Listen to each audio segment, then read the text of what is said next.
Ukraine যুদ্ধ বন্ধে পশ্চিমাদের হুঁশিয়ারি কিংবা তৎপরতা একদমই পরোয়া করছে না রাশিয়া। উল্টো পশ্চিমা বিশ্বে সরাসরি হামলার হুমকি দিয়েছে ভ্লাদিমির পুতিনের দেশটি।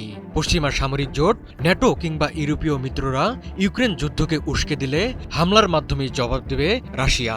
দেশটির নিরাপত্তা পরিষদের উপপ্রধান দিমিত্রি মেদভেদেভ জানিয়ে দিয়েছেন, পশ্চিমা বিশ্বে হামলা চালাতে পুরোপুরি প্রস্তুত রাশিয়া, এমনকি প্রয়োজনে আগাম হামলা চালাবে তারা। Преданы мы своему долгу и присяге. জেনেক্সে শিফট করো, লাইফকে লিফট করো। ইউক্রেনকে হাতিয়ার বানিয়ে রাশিয়ার সঙ্গে ছায়াযুদ্ধে জড়িয়ে পড়েছে আমেরিকা ও ইউরোপের মিত্ররা। সম্প্রতি ইউক্রেনের মিত্রদের কয়েকটি পদক্ষেপে বেড়েছে সেই উত্তেজনা। ভ্লাদিমির পুতিনকে যুদ্ধবিরতিতে বাধ্য করতে 50 দিনের আল্টিমেটাম দিয়েছেন মার্কিন প্রেসিডেন্ট ডোনাল্ড ট্রাম্প। নেটোর সদস্য দেশগুলোর মাধ্যমে ইউক্রেনকে আরও বেশি করে উন্নত অস্ত্র পাঠানোর ঘোষণাও দিয়েছেন তিনি। পাশাপাশি রাশিয়ার সঙ্গে বাণিজ্য চালিয়ে গেলে ভারত, চীন, ব্রাজিলকে দেওয়া হয়েছে নিষেধাজ্ঞার হুমকিও। কিন্তু আমেরিকা, ইউরোপের এসব তৎপরতা বা হুমকি কোনোটিকেই পাত্তা দিচ্ছে না ভ্লাদিমির পুতিনের রাশিয়া।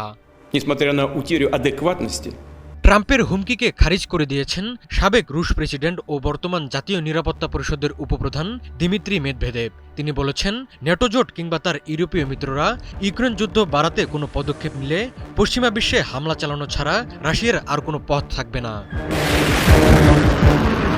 মেদভেদেভ জানান, ন্যাটো বা ইউরোপের দেশগুলোতে হামলা চালানোর কোনো পরিকল্পনা নেই রাশিয়ার। তবে পশ্চিমা দেশগুলো ইউক্রেন যুদ্ধকে আরও বাড়িয়ে তুললে মস্কোকে জবাব দিতে হবে। প্রয়োজন হলে আগাম হামলাও চালাতে হবে বলে জানান মেদভেদেভ। যুদ্ধবিরতির জন্য রাশিয়াকে ট্রাম্পের আল্টিমেটাম এবং নিষেধাজ্ঞার হুমকি নিয়ে মস্কো জানিয়ে দিয়েছে, সংঘাতে রাশিয়ার মূল লক্ষ্য উদ্দেশ্য হাসিল না হলে এই আল্টিমেটাম কোনো কাজে আসবে না। Не буду скрывать, в разное время у меня были разные мысли. এদিকে ইউরোপীয় ইউনিয়নের সবচেয়ে প্রভাবশালী দেশ জার্মানি সম্প্রতি ইউক্রেনে দূরপাল্লার মার্কিন মিসাইল প্যাট্রিয়ট পাঠিয়েছে। যুক্তরাষ্ট্রের কাছ থেকে এসব মিসাইল কিনে ইউক্রেনে পাঠিয়েছে জার্মানি।